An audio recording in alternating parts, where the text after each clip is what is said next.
our questions. That might actually be happening. It is 8 a.m., hour number 2, Thursday, November 6th, right here on Jocks. 800-239-9569. You want to get in. Sounds like airport's going to be a mess today. We gave you the updates on amount of travel that's going to be cut down at certain airports. We've already had a report from one that says, like in Charlotte, that the delays are already hitting, not just with the flights themselves, but getting in and out. And then we've been talking about Con Air, basically, here on the show as well. Listen online, jocksfm.com. App is in your app store, iPhone, Android. Download that for free.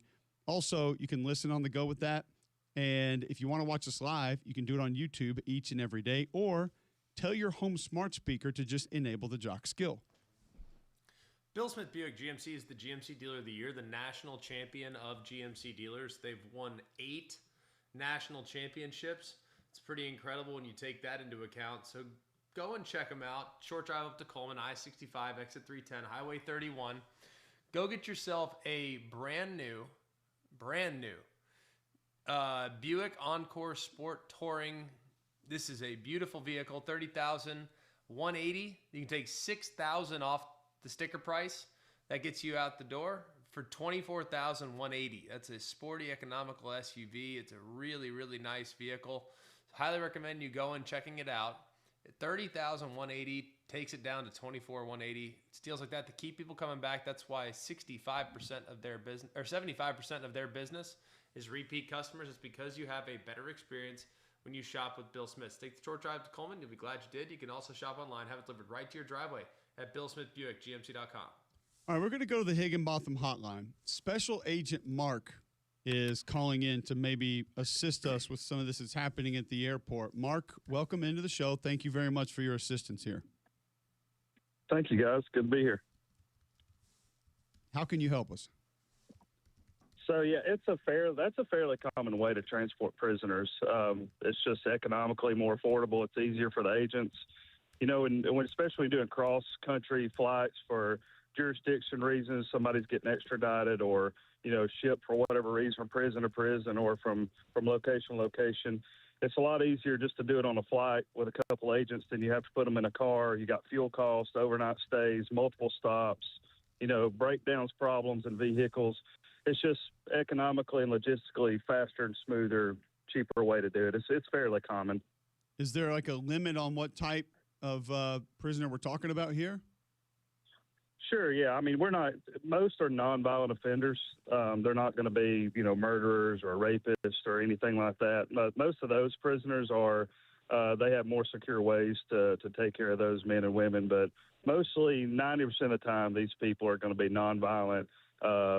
You know, it could be white-collar crimes, fraud, you know, drug offenses, things like that. But more than not, I would say 9 times out of 10, these are not going to be, probably 10 times out of 10, they're never going to put a violent offender on a commercial flight. And if said offender was smiling the whole time on the way into the airport, what should we read into that? He's probably just happy he's breathing free air for a little while, and he's not in his jail cell. There you go. Mark, I really appreciate the call. Thanks for straightening this out for us. Thank you. You're welcome. All right, have a good day. Special Agent Mark helping us out there. So it sounds like this is common. But we got a lot of people say they hadn't seen it before. But now all of a sudden, sounds like Charlotte might be their new hub to be able to make this happen. And don't know what that means moving forward, but we'll see. All right, Cooper Patenga joining us in 18 minutes. We'll talk to him just about some random college football stuff happening around college football. We'll get to the Rubik's Cubelic right after Cooper Patenga and give you the teams that are going to be pulling the upsets this weekend. Or do we want to do the Rubik's Cubelic now? I got time. It's up to you guys. You tell me. Rubik's Cubelic now or after Cooper Patenga? We have time. We'll go now. Let's do it. I want to save that game for last. Oh, Auburn at Vandy. An SEC battle, John. Let's just start there. Open it up. Plug it in.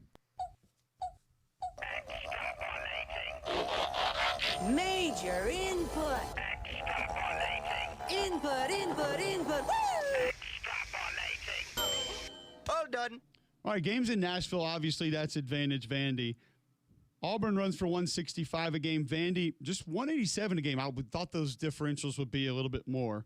But Auburn has not been terrible running the football all year unless they decide that they just don't want to run the football. Rush defense. Saying that happens? At times, they've decided to. Yes, rush defense.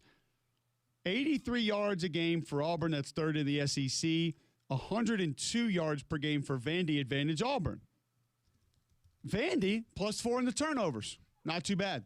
It's pretty good, yeah. That's good. Solid. Auburn's +7 in the turnovers. Let's go. That's even better. Advantage Tigers, not Tigers. Now, we've talked about Auburn in the penalties, right? We have. 98th in the country. 67 flags for 549 yards. It's not good. By the way, just to put this in perspective, we didn't talk about this after the weekend. You guys saw Arkansas over the weekend? It was sloppy. What, 15 for No. like 640 yards? 18? 600 yards in a game of penalty flags would be not only that would be a world record at That's every last level of segment. football. Wasn't it 18? 18 flags for the Razorbacks, Yeah. 193 penalty yards. That is insane. That is the most flags individually in a game this year by 3, and the most yards individually in a game by almost 30. They did this in one game, folks. Yeah. One game, 18 for 193. Just to put it in perspective, nationally, if you were to look at penalties, this is sickening. Iowa has 19 for 183 on the year. Arkansas got that in one game. Moving on. Discipline. Vanderbilt has 64 flags for 596 yards. So, fewer flags, more penalty yards. This is an offset. Neither team gets an advantage there. Third down offense, Vanderbilt 8th nationally, 53%, really good. Oh, boy. Not quite as good as last week. Auburn is, they're just, all you need to know is they're at 36%. It's 106 in college football. But Ouch. it's not the best. The good news for Auburn in this game, Third down defense. 33% for the Tigers. Vanderbilt, 39%. Okay. Okay. Well, Okay. 39%. Some good news right there. So does that mean Auburn's going to convert a third down? We Out hope. of 3. The computers, according to my receipt, like Auburn +1. Wow. Let's go. Oregon at Iowa. Everybody's saying this is the upset of the weekend. Say, Bear, plug it in. Rubik's Cubelic. Rubik's Cubelic. Rubik's Cubelic.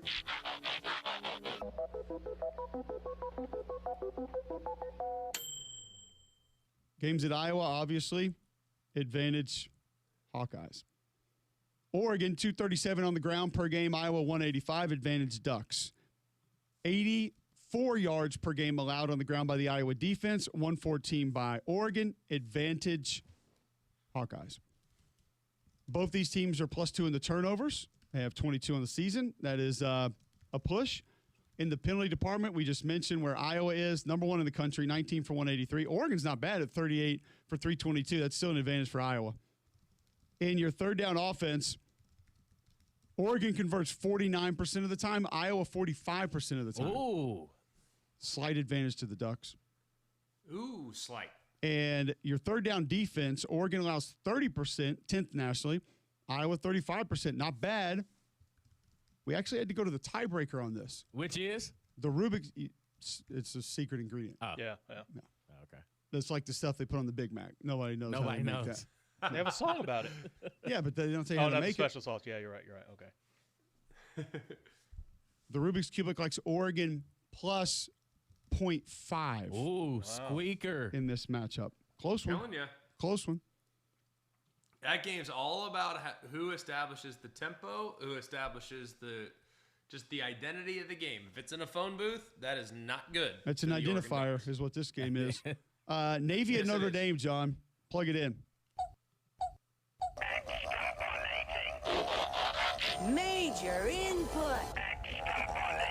Input, input, input. Woo! All done. Games at Notre Dame, advantage Irish. Navy's number 1 rushing team in the country, 317 a game. Nothing you can really do to offset that. 317. Even though Notre Dame has 187 yards per game, advantage Navy. Rush defense. Now, Notre Dame is 12th in the country, giving up 90 yards per game. Navy gives up 126, advantage Irish. Turnovers. Navy +1 on the season. Pretty good. I mean, you want to be in the plus department, right? Hey, all right. Yeah. Yeah, Plus is good. Notre Dame's +10. All right. Okay. It's third in, That's it? third in the nation. So that's an advantage for the Irish. All right. I'd say Penalties. so. Notre Dame, 50 for 448. Pretty good. Navy, Not bad. 50 for 425. Really? Maybe Very good. maybe a slight advantage Navy there, but not by much. Third down offense. Notre Dame, 44% on the year. Not bad. Navy is 54% on the year. Aha. That is fourth nationally for the Navy third down offense. Those third and shouts. Third down defense, 39% for Navy, 38% for Notre Dame. No real offset there. If we needed to go to the tiebreaker, we could, but that other one's going to offset it there just a little bit with the third down. The computer's like Notre Dame plus 0.5 in a close one. Ooh. That's Close one. interesting. Close one again. Navy, I do feel like, with all due respect to the Rubik's Cubelic, I do feel like there is an unintentional lean towards the academies with how they play football. Fair, guys? Still got to play defense. True, but the amount of snap exposure defensively, given how they play, sometimes can a little bit. They can manipulate the numbers a bit. It's fair. It's fair what you say. Also Hey, just fair. 'cause you're all I've got to say is the Rubik's Cubelic is patriotic. There's nothing wrong with that. No. I mean, it prints it out in red, white, and blue. Nope, that's it. Just because you're patriotic, you don't have to apologize for that. We've tried to warn you on this one. Oh, boy. You may find the numbers intriguing. Texas A&M at Missouri. Let's get back into the SEC. Plug it in. Rubik's Cubelic. Rubik's Cubelic. Rubik's Cubelic.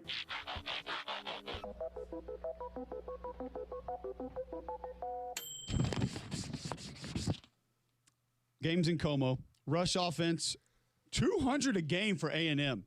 That's good. Solid, 236 for Mizzou. Oh, that's great. They're 10th in the Solider. country.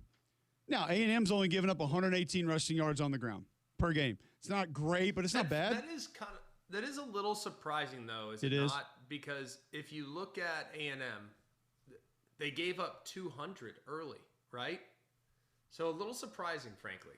I would agree with you. It is, but Notre Dame got 136 on them, and I think Arkansas is the outlier in all of this. Yeah.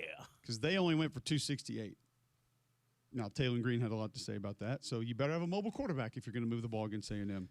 That sounds about right. They allow 118 a game. Mizzou allows 90 rushing yards per game. 9-0?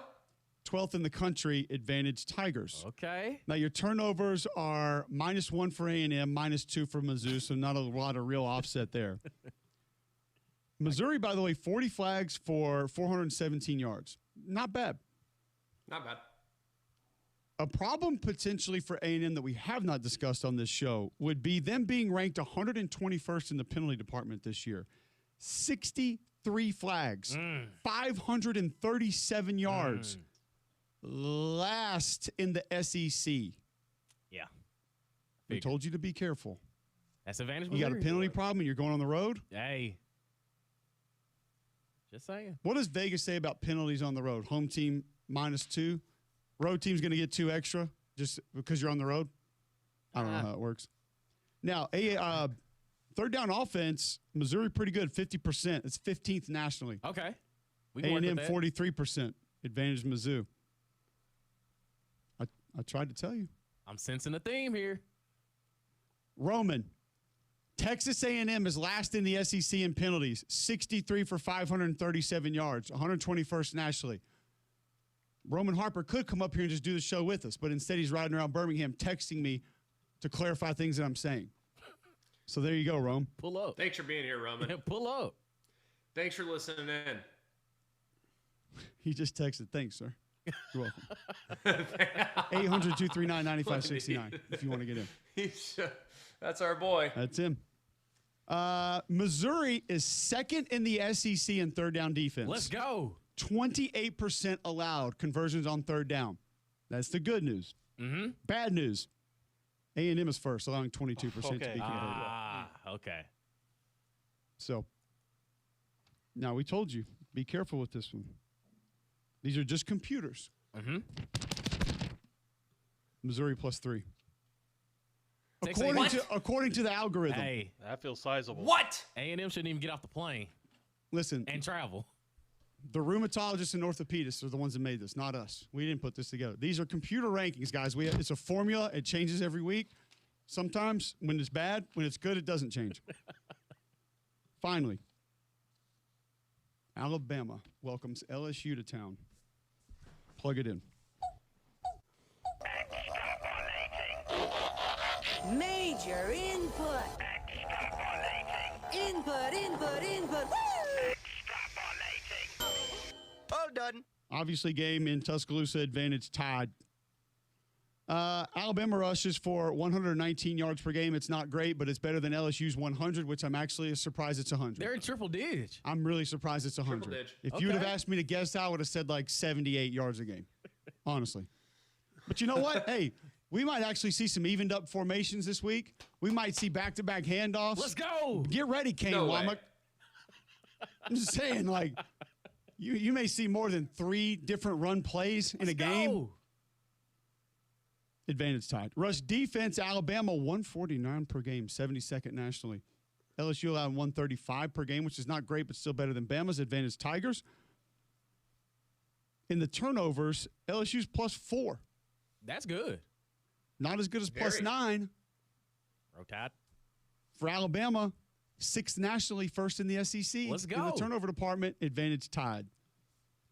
Bama's actually been pretty good in the penalty department. 45 for 369, not too bad. LSU, 52 for 451, that's advantage Bama. Third down offense, holy LSU, 39%. Ugh. 77th nationally. Alabama is at 55%, which is 16th nationally. How is 55% still 16th? The service academies.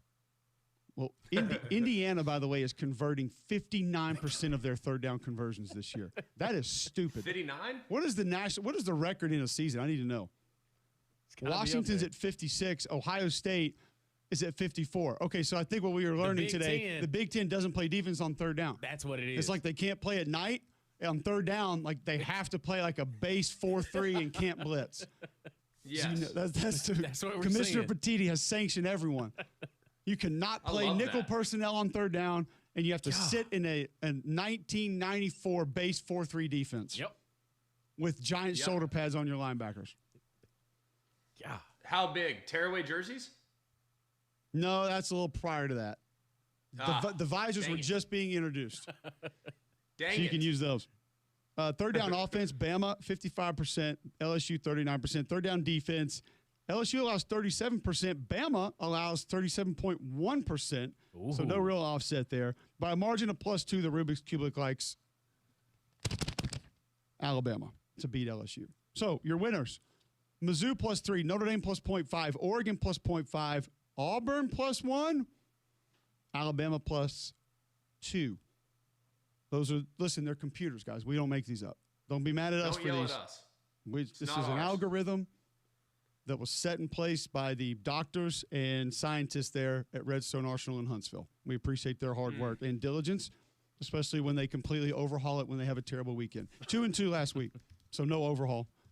One more loss than there would have been. All right, when we come back, we'll talk to Cooper Patanga about coaching changes, coaching moves, rosters. Who's maybe built to best sustain the rest of the regular season? We'll ask him that next right here on Jocks.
All right, welcome back in. McElroy and Cubelic in the morning.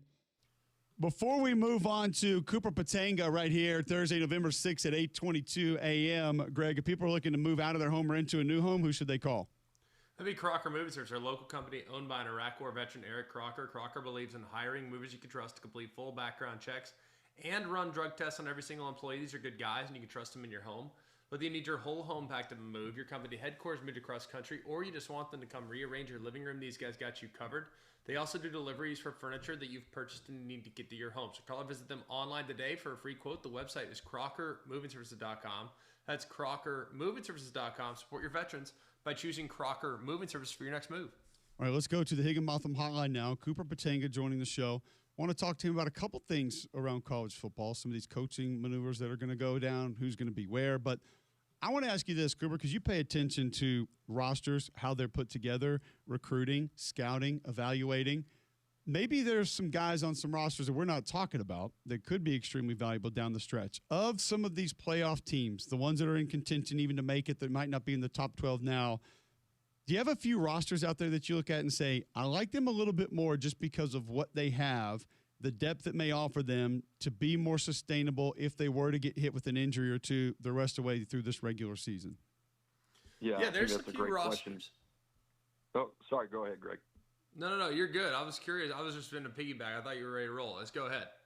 Yeah, no, I would say last year, you look at the college football playoff race, I think the biggest thing is offensive line depth, and that's really kind of what comes up. You want to be 7 deep on the offensive line. Both Notre Dame and Ohio State got hit with the injury bug last year. But, I would say teams outside of the top 4 that really kind of stick out to me. I think Texas Tech, obviously dealing with the injury at the quarterback position earlier in the year when they lost to Kenny Dillingham and Arizona State on the road. Now they get Baron Morton back. I mean, you talk about one of the best defenses in college football, and they did a lot of work in the transfer portal. I think that's very well documented, how much money they spent there. But guys like David Bailey, who's playing himself into day one consideration in the NFL draft, who came over from Stanford. Guys like Romello Height, who's having a great season, who's bounced around all over the place. Lee Hunter, and then Jacob Rodriguez in the middle. So I think Texas Tech, Oregon obviously stands out for the obvious, knowing how talented they are. And then Oklahoma, too, just the way that their front 7 has played.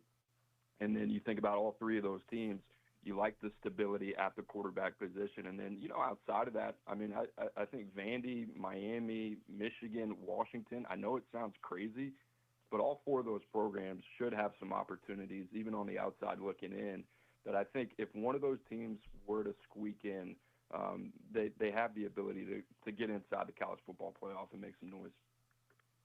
You referenced Texas Tech. They lost Skylar Gil Howard, who was a great D tackle, and yet I don't feel like a lot of people are talking about that, especially knowing what they're facing this weekend in particular. How big is his absence going forward, and is that a guy that you think they've adequately replaced with that depth you referenced? Yeah, they've done a good job, and he's a really good player coming over from Northern Illinois, and more of a guy that is, smaller in stature, but his ability to penetrate and create havoc in the backfield is kind of what he's done really well. But I think Texas Tech, we're talking about an interior player here with Skylar Gil Howard, but I mean, David Bailey has north of 10 sacks this season. Romello Height is, one of the best pure pass rushers in the country.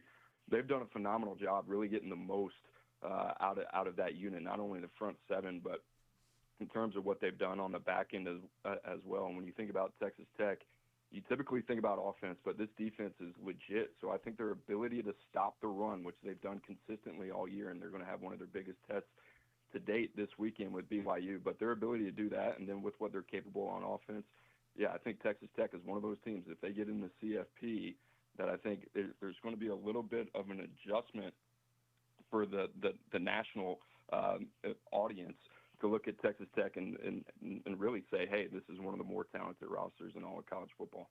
Cooper Patanga joining us on the Higginbotham hotline. I want to ask you about 2 games in the SEC this weekend for different reasons, but just because I think there's maybe a little more danger lurking than these games are getting credit for. A&M at Missouri. We ran our Rubik's Cubic numbers on it a minute ago, and it's a fairly heavy lean Missouri statistically. Now, obviously, we know injuries and some folks that aren't going to play for both teams, but how dangerous should this game be considered for A&M in Como? Yeah, I think anytime you're on the road in the SEC, it's tough. I mean, we saw Alabama obviously struggle on the road against Missouri earlier in the season. They were able to pull off that victory, but Eli Drinkwitz is one of the best coaches over the last 3 years in the country, especially at home. So, this is a game for Texas A&M. They're going to have to bring their A game, and I think it's very, very important for them to get off to an early start. And the way that they got to Garrett Nussmeier, even with all the offensive line issues a couple weeks ago in Baton Rouge, that's what they're going to have to do to Matt Zollers, a freshman quarterback that this guy missed his senior season. He's super talented, but he has not played a lot of football in the last 2 years. So I think Mike Elko expect them to dial it up. But I think a quick start for Texas A&M could go a long way. If not, I mean, if it's a four-quarter game, anything can obviously happen there. What do you make of LSU this weekend and the opportunity they have riding the immediate energy infusion that you get with an interim coach? And there's a handful of options this week. Auburn's one, LSU's one. We already saw Florida play well last week against Georgia. How much of a premium do you put on that interim head coach and kind of supercharging a locker room that still has a lot of talent? Yeah, I think you want to see that engagement that you saw from Florida in a rivalry game in Jacksonville under Billy Gonzalez, right? And Frank Wilson is a guy that he's from New Orleans. He's bleeds purple and gold, and obviously I think that locker room is, truly a bunch of players that really respect Frank Wilson. Now, Alabama's a different beast, especially the way that they've been playing lately, and I know they didn't play their best ball against South Carolina, but coming off a bye week, I think the biggest thing for LSU is probably not going to have Whit Weeks in the middle of that defense. Harold Perkins has been struggling.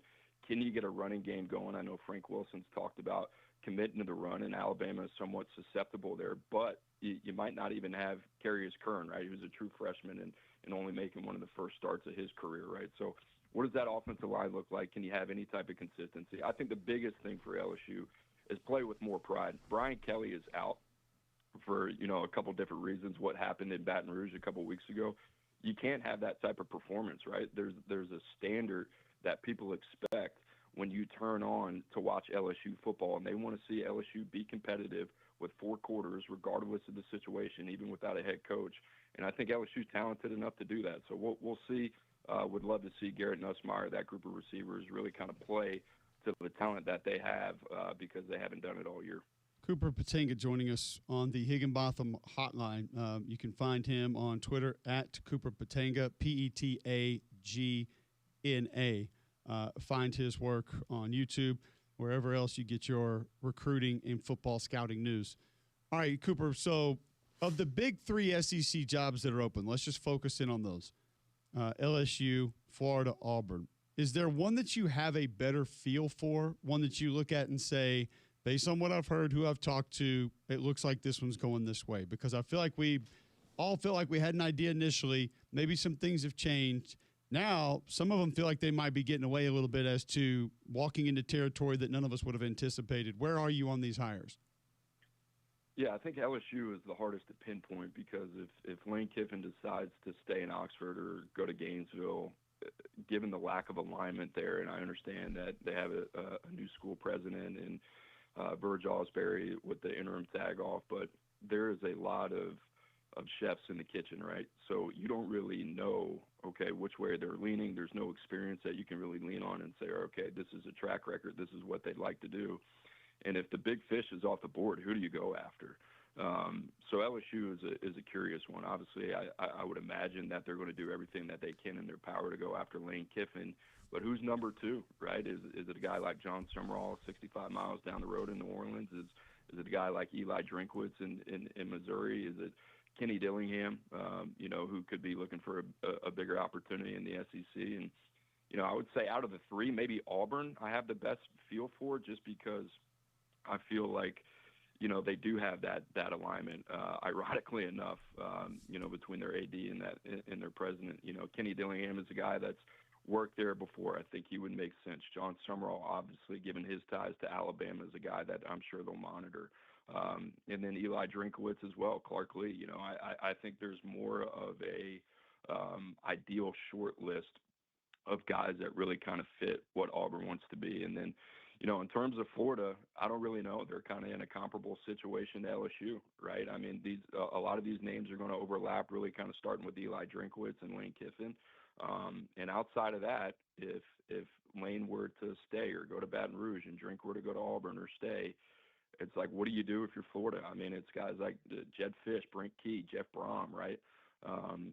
So that's going to be really, really interesting to see. And this all starts with Lane Kiffin. And even if Lane wants to leave, I think the thing that is very, very interesting is how do you navigate, if you're Lane Kiffin, a potential college football playoff appearance in the middle of a coaching search, right? Because you have signing day on December 3rd, you have conference championships on December 6th, then you have the transfer portal on January 2nd. So from a PR standpoint, I played it out a million different ways. There's really no right way to handle that.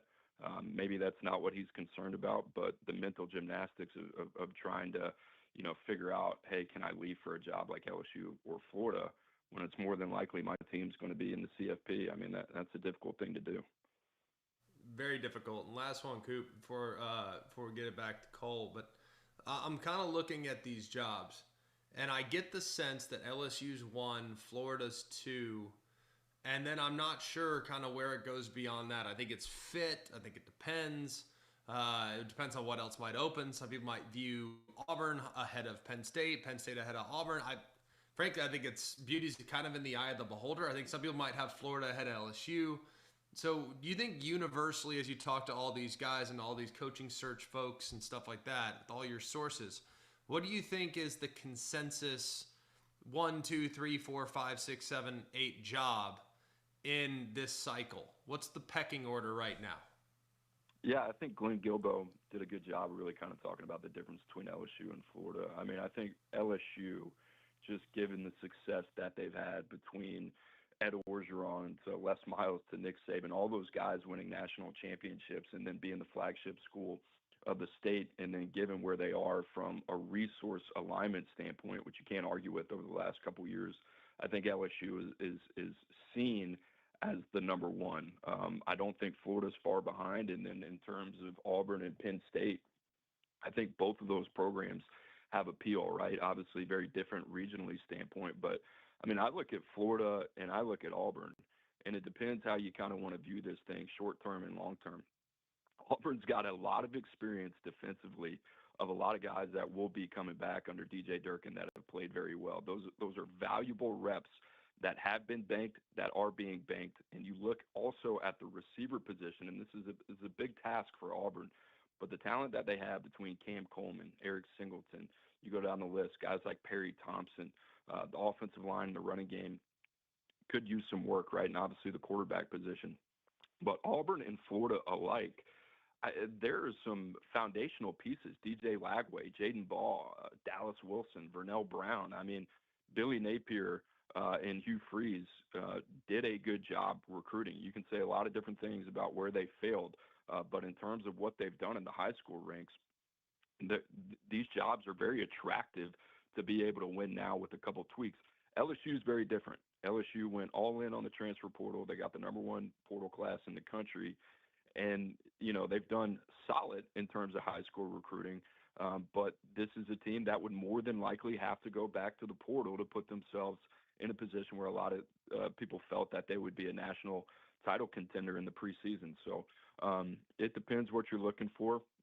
And I think you can split hairs a lot of different ways, but I think those are the top four. And if I had to put it out, it'd probably be LSU, Florida, and then, Penn State and Auburn, probably in that order. But I think Auburn's primed and ready to go. And I kind of view it similar to how people viewed Texas A&M before Mike Elko got there. There's just a lot of foolishness, a lot of noise.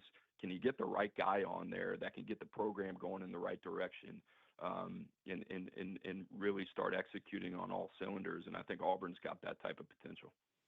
Man, great stuff, Cooper. Really do appreciate it. Look forward to catching up with you again soon. Always enjoy having you on, and we'll see you soon, man. Thanks a lot. Thank you, man. Yep. Cooper Patanga, CBS Sports. You can find him on Twitter as well. Breaking down college football, does an excellent job with it. We'll take some of what he just said there, continue it on the other side. First, Greg, tell our listeners about Canty. Well, Canty can fix it. That's one thing for sure. They've done a great job for a while now in the community, and we're glad to have them here. Because right now in Alabama, as you know, it's hard when it comes to our foundation problems. We got tough soil, we got shifting, we have uneven ground, we have lots of moisture, we have weather. And we also have a lot of homes that are a little bit older. So if you're noticing cracks in the walls, floors, around windows and doors, uneven and or sagging floors, where it feels like the house is kind of sloping away, and you might see maybe some gaps between the crown molding or the baseboards, maybe around windows, things like that, you need to call Canty because it could be a problem with your foundation. They offer free inspections and estimates so homeowners know exactly what's going on under their house, and their work is backed by lifetime transferable warranty. So call them today at 205-509-3991, or you can go online to Canty, C-A-N-T-E-Y, Can Fix It. That's cantycanfixit.com. All right, when we come back, we'll continue looking into some of these games this weekend. The Rubik's Cubelic had some interesting thoughts on Auburn Vandy. Can Auburn find a way to get that one? We'll discuss it next right here on Jocks.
McElroy and Cubelic in the morning, 8:41, Thursday, November 6th, right here on Jocks. Couple different things we want to get to here. Injury report around the SEC. We'll discuss that. We've got our weekly upset coming in our next segment. We'll get to that there. First, want to go to Tim in Birmingham. Has been on hold for a few minutes. Wants to talk college football. Welcome into the show, Tim. Good morning, and thank you very much for taking my call. This is a question for Greg. if you were the athletic director at Ole Miss and you are considering the fact that your head coach may not be your head coach in January, who would you be trying to go after and laying the groundwork now in case that did occur? John Summerall. That would be the guy I'd be considering for sure. I think he would absolutely do a fantastic job at any of the aforementioned programs, by the way. I just think he's the real deal. Just being around the guy, love his identity, love his mentality, love how buttoned up he is when it comes to running a program. So he would be the top of my list if I were Ole Miss. But unfortunately, Summerall is in hot pursuit from a lot of places. And a lot of people are strongly considering the opportunity of maybe bringing him in. Auburn being one, LSU being one. So I think that's the one guy that I would love to go and hire. It's not that dissimilar to what Lane Kiffin did. Lane Kiffin at FAU did a great job.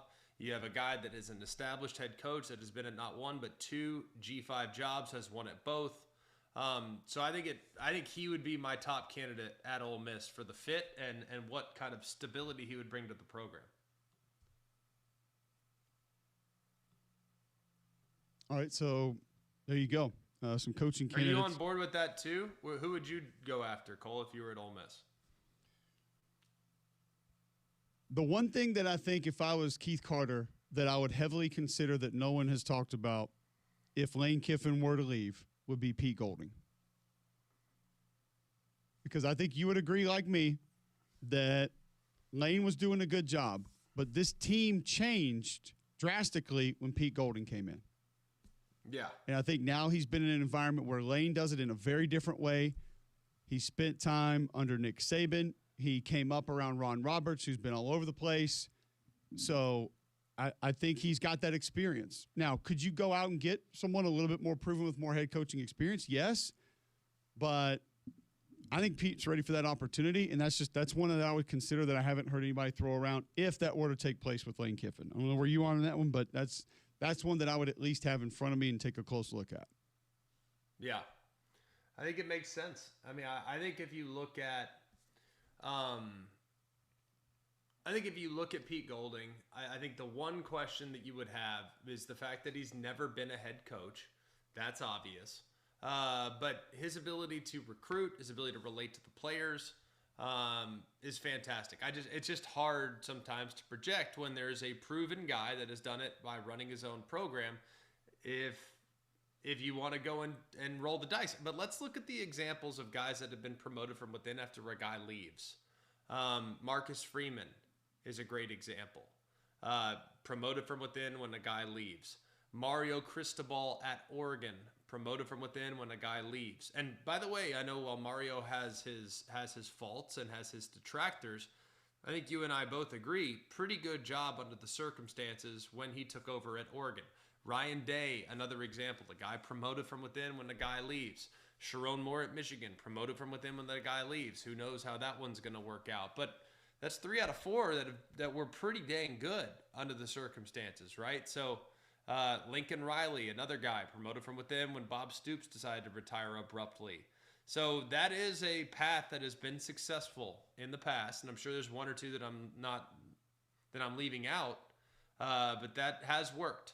And I can understand if that's the direction why they'd want to go that way. I just think Ole Miss is such an attractive place, given the success that Lane has had, that you might be able to go out and get a guy with a few more skins on the wall. It's an interesting thought for sure. All right, we'll get to a break. When we come back, upset picks of the week next right here on Jocks.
All right, welcome back in. McElroy and Cubelic in the morning.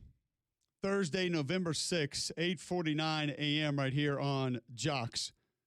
A lot more to get to throughout the course of the show today, but we're going to get to upsets here now, and our upset pick segment brought to you by our friends at Sanderson Farms.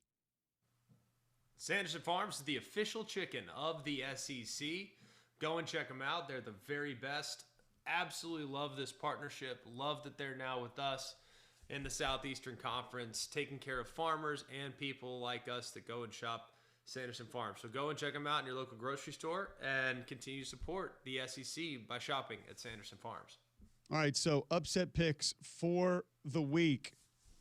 GMAC, is there one that sticks out more than the others from an upset pick perspective for you this weekend? There's actually a few this weekend that I really like. One is Tulane over Memphis. That's the one I'm going to go with. It's Friday. I think it's a great game. Tulane's coming off a loss. I expect full bounce back. I think last week was a blip on the radar, potentially a look-ahead spot. I could definitely see Tulane going up to Memphis and taking care of business. Yeah, that's not one that I think seems overly crazy. Two good football teams, but Memphis getting them at home, and now there's a little bit of a blueprint, at least through the air, of maybe some success you can have against Tulane. Memphis does have a pretty good shot play arsenal inside that offense, so could be one that's going to help there. I'll say this. The actual upset may not happen, but how BYU is a 10.5-point dog at Texas Tech, and they're not even allowed to throw the tortillas anymore? How many points are the tortillas worth? 2.5. I'll take BYU in an upset special here. How you wouldn't take the 10.5 with that if you could, you absolutely would. With a Texas Tech team that's a little bit dinged, I think BYU's offense travels. I'll take the Cougars in my Sanderson Farm upset pick of the week. Damian. Cole, you're going to be there to witness it. I think Kentucky is going to knock off Florida. Florida's got a lot of guys out. Kentucky feeling a little bit of confidence after that win against Auburn, and they can make it ugly. I think Kentucky gets Florida at home. What a huge upset of 2.5. Hey, I'm just saying, man. I think, though, like where teams are, even though one doesn't have a coach talent-wise, a lot of folks would be surprised if Kentucky got that win. Yeah, I like Florida there, but I can see, like, is Florida at this point exhausted? Did last week take it out of them? Like, I can totally understand why people would be behind Kentucky. Yeah, it's fair. On the tape, it's Florida, but under the circumstances, it might be Kentucky riding high after last week's win. Saybear? For me, I'm going to the Big Ten. I'm going to look at the only ranked-on-ranked matchup that they have. At least according to the College Football Playoff, because according to the AP, this is not a ranked-on-ranked matchup. The Oregon Ducks are traveling all the way over to Iowa. Oh, boy. Oregon is a 6.5-point favorite. I think Iowa gets the win. Think they stink it up enough. Think they make it The ugly weather's enough. not going to be great. Oh, Iowa, they played Indiana better than Oregon did. Oregon, while they didn't struggle, they easily beat Wisconsin and Iowa. I think they have common opponents that we've seen that, okay, Iowa's kind of done better. And I just think having to travel in a spot like this, that Oregon has shown that they are susceptible. Yeah, they played in this weather before, but not in November lately. I definitely think Iowa's covering, and I'll just go on a limb. I think they get it. I'll say this. That game is gaining more and more intrigue, I feel like, for different reasons. No doubt. I mean, obviously, Oregon is a potential playoff team, a team we think could make a run in the playoffs, but just when it is on the calendar, where it is actually being played geographically, I don't know, Greg. I feel like this one's just picking up steam. I'm really getting more and more excited to actually watch this game. I can't wait for it. And answer me this, Cole. Like, you've watched Oregon. I don't think Oregon likes to do the dirty work. You've talked about Texas in that aspect before, and how teams that want to junk it up are going to make life difficult for Oregon.